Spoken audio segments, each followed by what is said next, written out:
जैसा कि आज से सीजीएल एग्जाम पूरी तरह से समाप्त हो रहे हैं, लेकिन देखना ये होगा कि ये लोग कितने लोगों का एग्जाम करवाए हैं या फिर आगे करवाते हैं। अगर आप में से किसी का भी एग्जाम हुआ है तो एक बार कमेंट बॉक्स में जरूर कंफर्म करिएगा, क्योंकि इसके बारे में मुझे ज़्यादा जानकारी नहीं है और मैंने भी अपने एग्जाम के रिगार्डिंग फीडबैक में और मेल दोनों जगह पर अपील दर्ज की थी, बट उसका कोई रिस्पांस नहीं मिला है। बाकी लौटते हैं अपने टॉपिक की ओर कि हमें अब आगे क्या करना चाहिए, क्योंकि आप में से काफ़ी लोग ऐसे हैं जिनका DSSB के रिगार्डिंग एग्जाम नोटिफिकेशन आ चुका है और आज या कल में इसके एडमिट कार्ड भी जारी हो जाएंगे। इसकी बात हम आगे करते हैं, लेकिन उससे पहले हम अपने CHSL एग्जाम की ओर फोकस करते हैं और उसमें हम देखते हैं कि हमें क्या करना चाहिए, क्योंकि CHSL एग्जाम के फॉर्म ऑलमोस्ट सभी ने भर रखे हैं और सभी लोग उसका एग्जाम देंगे, लेकिन इसकी डेट का अभी तक कोई अता पता नहीं है। अगर पिछले नोटिफिकेशन के हिसाब से हम देखें तो हमारे पास मुश्किल से 15 से 20 दिन का ही टाइम है, क्योंकि पिछले नोटिफिकेशन के हिसाब से जो एग्जाम CHSL का होना था तो वो जस्ट सीजीएल के प्री के समाप्त होते ही स्टार्ट होने थे, बट अभी तक इसकी डेट का पता नहीं है। तो इस हिसाब से हम मुश्किल से मान के चलते हैं कि हमारे पास 15 से 20 दिन का ही टाइम है। तो उसी 15 से 20 दिन के हिसाब से हमें खुद को प्रिपेयर करना है। और प्रिपेयर क्या करना है, ऑलरेडी आप में से मैक्सिमम लोग ऐसे हैं जिन्होंने सीजीएल के प्री दिया ही है, बट किसी कारणवश अगर आपका प्री खराब हुआ है तो CHSL एक अच्छा आपके पास मौका है। तो सबसे पहला और सबसे इम्पोर्टेंट कि अब यहाँ पर से आपको डेली एक मॉक टेस्ट देना ही है। अगर ऑलरेडी आपकी तैयारी पीक पर है तो आप यहाँ पर से फिर डेली 2 से 3 मॉक दे सकते हैं और उनका सही से एनालिसिस करते हुए चलो। बाकी सब्जेक्ट वाइज हम बात करें तो आपको रीजनिंग में डेली 2 सेक्शन में मॉक टेस्ट अटेम्प्ट ही करनी है। वो मॉक टेस्ट चाहे प्रीवियस ईयर के हों या फिर नए मॉक टेस्ट हो सकते हैं, लेकिन आपको डेली 2 सेक्शन में मॉक टेस्ट अटेम्प्ट ही करने हैं, क्योंकि मॉक टेस्ट के थ्रू ही आप अपनी स्पीड को और एक्यूरेसी को बढ़ा सकते हो। वही हम मैथ्स को लेकर के बात करें तो मैथ्स में आपको डेली एक सेक्शन में मॉक टेस्ट अटेम्प्ट करना है और इसके साथ ही साथ आपको जिस चैप्टर के क्वेश्चन बनाने में प्रॉब्लम आ रही है तो फिर उसके लिए आप टेस्ट रैंकिंग ऐप पर जा करके वहाँ से 25 क्वेश्चन का उस चैप्टर के लिए एक सेट लगा सकते हो, ताकि उस चैप्टर के क्वेश्चन आपकी अच्छी तरह से प्रैक्टिस हो सकें। और इसके अलावा आपने जिस बुक से क्वेश्चन वगैरह प्रैक्टिस किए हैं वहाँ पर ऑलरेडी आपने क्वेश्चन हाईलाइट कर रखे होंगे, तो उन क्वेश्चन को लेकर के आपको डेली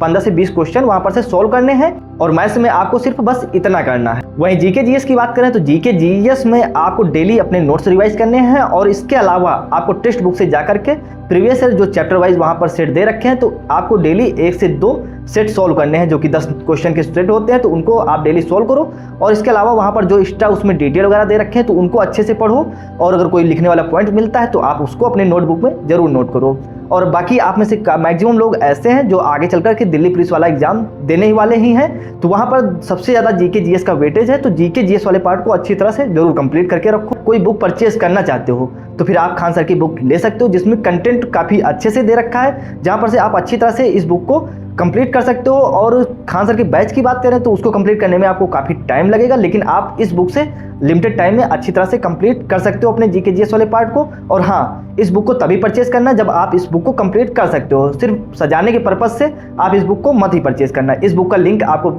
डिस्क्रिप्शन बॉक्स में प्रोवाइड किए देते हैं, तो वहाँ से आप जाकर के बुक को परचेज कर सकते हो। और वहीं इंग्लिश में आपने ऑलरेडी जो ग्रामर के नोट्स बना रखे हैं तो उनको डेली अच्छे से रिवाइज करते रहो, एटलीस्ट एग्जाम तक वो 3 से 4 बार अच्छी तरह से रिवाइज हो चुके हों। और इसके साथ ही साथ आपको ओकैब वगैरह डेली रिवाइज ही करते रहना है। अगर आप मेरे टेलीग्राम चैनल पर जाओगे तो वहाँ पर ऑलरेडी मैंने रानी मैम की 60 रूल करके जो PDF है और इसके अलावा जो अमन सर की टॉप 100 रूल वाली PDF है तो उसको भी अपलोड कर रखा है। और इसके साथ ही साथ अगर आप चैप्टर वाइज क्वेश्चन प्रैक्टिस करना चाहते हो या फिर आप चैप्टर वाइज रूल वगैरह पढ़ना चाहते हो तो उसके लिए भी वहाँ पर आपको PDF देखने को मिल जाएगी। और ओकैब की बात करें तो ओकैब के लिए आप टॉप 500 वन वर्ड सब्स्टिट्यूशन और टॉप 500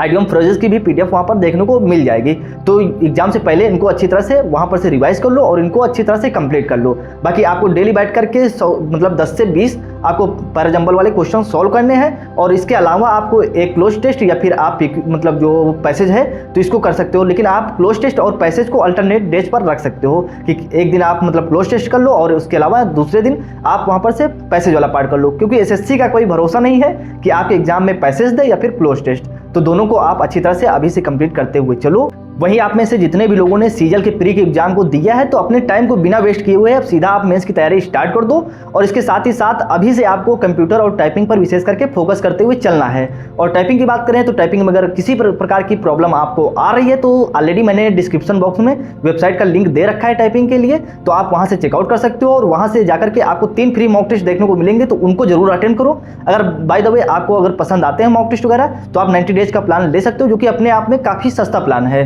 वहीं टाइपिंग टेस्ट की बात करें तो टाइपिंग तो DSSB के एग्जाम में भी आनी है, और सबसे ज़्यादा जो लोग यहाँ पर फेल होते हैं वो टाइपिंग से ही होते हैं। और जिसने भी ऑलरेडी DSSB के एग्जाम को फॉर्म को फिल कर रखा है तो इसके एग्जाम को जरूर दो, क्योंकि यहाँ पर जो कंपटीशन है CHSL के कंपैरिजन में काफ़ी ज़्यादा कम है। और इसके अलावा यहाँ पर आपको सिर्फ कंप्यूटर और हिंदी ही एक्स्ट्रा में पढ़ना है, और हिंदी के लिए आप नवीन सर की 12 घंटे की मैराथन वीडियो है तो आप उसको कंप्लीट कर सकते हो, वहाँ पर से आपका हिंदी वाला पार्ट अच्छे से कंप्लीट हो जाएगा। और वहीं कंप्यूटर की बात करें तो कंप्यूटर के लिए ऑलरेडी मैंने टेलीग्राम ग्रुप में PDF प्रोवाइड कर रखी है, तो आप वहां से कर सकते हो। अगर होता है तो मैं अगेन एक बार फिर से PDF अपलोड कर दूंगा। और सीजीएल मेंस के लिए कोई भी बैच परचेस करके अपना मत कटवाना, क्योंकि ऑफर के नाम पर वहां कटता है तो सिर्फ आपकी जेब और चूतिया। बाकी सीजीएल मेंस के रिगार्डिंग अगर कंप्लीट गाइडेंस वीडियो चाहते हो कि मैं किस तरह से अपनी आगे की प्रिपरेशन स्टार्ट करने वाला हूं, तो उसके रिगार्डिंग कमेंट कर सकते हो, तो अगली वीडियो उसी के रिगार्डिंग हम लोग कर लेंगे। और यहाँ पर क्लिक करके देख सकते हो कि मैंने पिछली बार सीजीएल मेंस में कौन सी गलतियां की थी जो आपको बिल्कुल भी नहीं करनी है।